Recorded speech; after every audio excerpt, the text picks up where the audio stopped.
બંધ કર કામ. કલેક્ટરના બાપનું ખેતર થોડું છે. મારા ખેતરમાં મને વગર પૈસા આપ્યો કામ કરો એટલે. મારી પાસે તો જમીન પર લડવા સિવાય બીજો કોઈ ઉપાય નથી. મારી લડાઈ સાહેબ ખેડૂતની લડાઈ જમીન પર જ થશે. હવે અમારી જે કઈ લડાઈ થશે અમે જમીન પર જ લડીશું.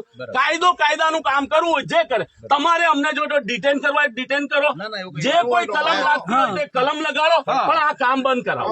કલેક્ટરના ઓર્ડરની હોળી કરવાના છે આવનારા દિવસોમાં, લખી રાખો.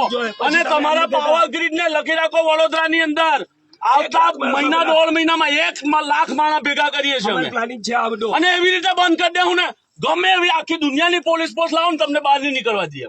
એટલી તો તાકાત છે અમારા ખેડૂતોમાં. અને ભૂતકાળના અમારા ખેડૂતના આંદોલનો તમે જોયા છે. પાવર ગ્રીડ વાળો હિંમત નતો કરતો અમારા ખેતરમાં ખેડૂતની પરવાનગી વગર ઘૂસવાનો.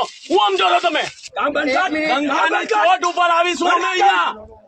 ડંકાની ચોટ ઉપર આવીશું.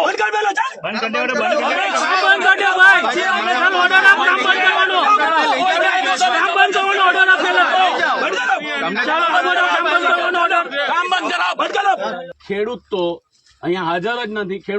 ખેડૂતે કોઈ વિરોધ જ નથી કર્યો. પોલીસ પ્રોટેક્શન શા માટે તમે લઈને આવ્યા? અમને લોકોને દબડાવવા માટે? તો પછી વિરોધ નથી તો અત્યારે તો પછી ખોટા કાયદા હેઠળ કામ કરે તો બંધ તો કરે ને ખેડૂત યાર. પોતાનું ખેતર આ કેટલા મીટરનો બેઝ છે? તમે જ હમણાં નહીં, કેટલા મીટરનો બેઝ? આ કેટલા મીટરનો બેઝ છે?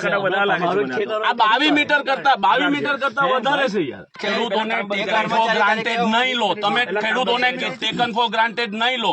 અને બીજી 3 લાઈનો આવવાની છે એટલું ધ્યાન રાખો તમે. બરાબર છે? નહીં, તમે કામ બંધ કરો. અમે તમને રિક્વેસ્ટ કરવા માટે આવ્યા છે. કામ બંધ કરવાના કોઈ ડોક્યુમેન્ટ હશે ને તો કામ બંધ. ના કોઈ ડોક્યુમેન્ટ કાયદો જ છે પણ એનું ડોક્યુમેન્ટ આપશો. કોઈ ડોક્યુમેન્ટ નહીં. કોઈ અમે કાલે અહીંયા 5000 માણસ લાવીને મૂકી દઈશું. 5000 માણસ. તમે આ બંધ કરો. તમે બંધ કરો પછી જે કઈ વાત કરવી હોય તમે કરીએ. ના નહીં કરવા દઈએ કામ. પછી જો કામ નહીં કરવા દઈએ. કામ બંધ કરો. નહીં, કામ બંધ કરવાની વસ્તુ છે ને અમારા દાયરામાં. તો ચાલો જેના દાયરામાં છે તેની પાસે અમને લઈ જાઓ. ચાલો જેના દાયરામાં છે તેની પાસે અમને લઈ જાઓ. તમે જેના દાયરામાં છે તેની પાસે અમને લઈ જાઓ.